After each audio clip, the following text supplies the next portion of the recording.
Hi friends, welcome back my channel. ఈరోజు నేను వచ్చేసి మరుగులో ఉన్న రంగనాయక స్వామి దగ్గర గుడికి వచ్చినాం.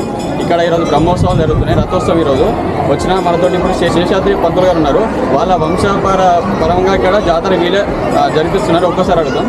నమస్తే పంతులు. ఓకే, ఇక్కడ మన రంగనాయక స్వామి విశిష్టత ఇక్కడ మన ఎప్పటి నుంచి జాతర చేస్తున్నారు?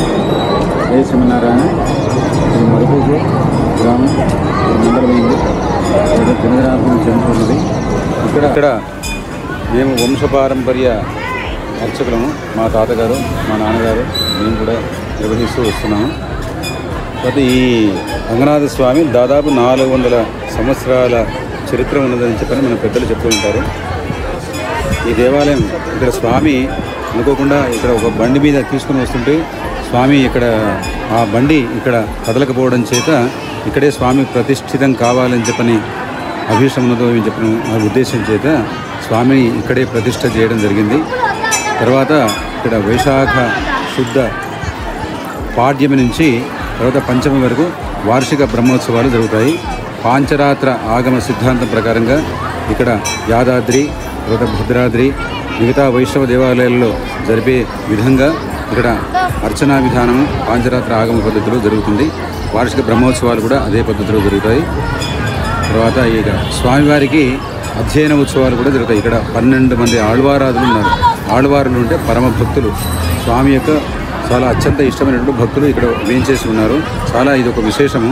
కాబట్టి ఆ విశేషాన్ని పురస్కరించుకొని అధ్యయన ఉత్సవము, పరమపదోత్సవము అంటారు. ఆ పరమపదోత్సవానికి కూడా చాలా వైభవంగా జరుగుతుంది ఇక్కడ. తర్వాత వార్షిక బ్రహ్మోత్సవాలు మాత్రం వైశాఖ శుద్ధ పాడ్యం నుంచి పంచమి వరకు చాలా వైభవపేతంగా జరుగుతాయి.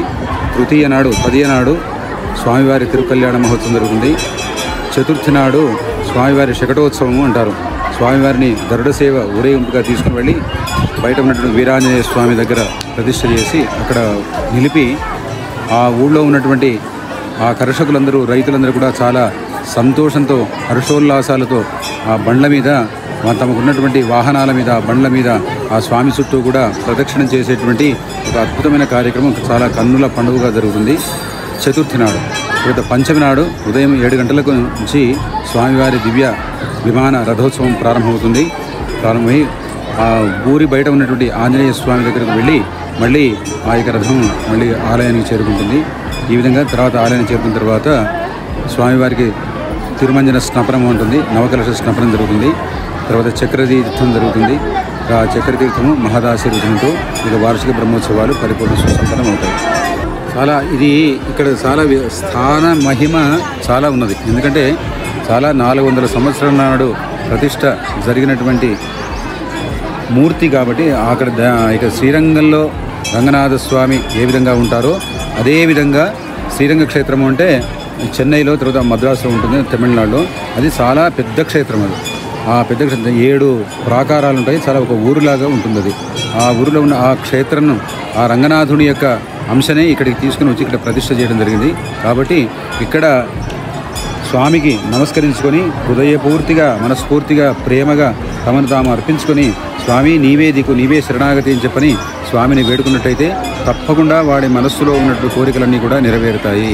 తర్వాత ఆర్థిక బాధలున్నా, శారీరక బాధలున్నా, తర్వాత ఏ విధమైనటువంటి ప్రకృతిపరమైన బాధలున్నా, ఏ రకమైనటువంటి మానసికమైన బాధలున్నా అవన్నీ కూడా స్వామికి ఈ యొక్క మండలం కానీ, ఒక అర్ధమండలం కానీ వారి సమయానుకూలంగా ఆ యొక్క ప్రదక్షిణాలు చేసి స్వామికి మొక్కు చెల్లించుకున్నట్టయితే తప్పకుండా మొక్కు వారి యొక్క మనో అభీష్టం నెరవేరుతుందని చెప్పని ఇక్కడ ప్రతీతి. కాబట్టి భక్తులందరూ కూడా విచ్చేసేసి ఎక్కడెక్కడ ఉన్నటువంటి భక్తులందరూ కూడా చాలా వరకు ఇక్కడికి వచ్చి స్వామిని దర్శించుకుని వెళుతుంటారు.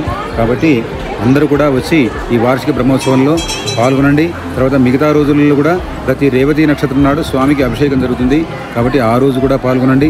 తర్వాత ప్రతి వాళ్ళు కూడా తమ మనసులో ఉన్న కోరికలను స్వామికి నివేదించుకున్నట్లయితే తప్పకుండా వారి కోరికలన్నీ కూడా నెరవేరుతాయి. జై శ్రీరంగనాథ.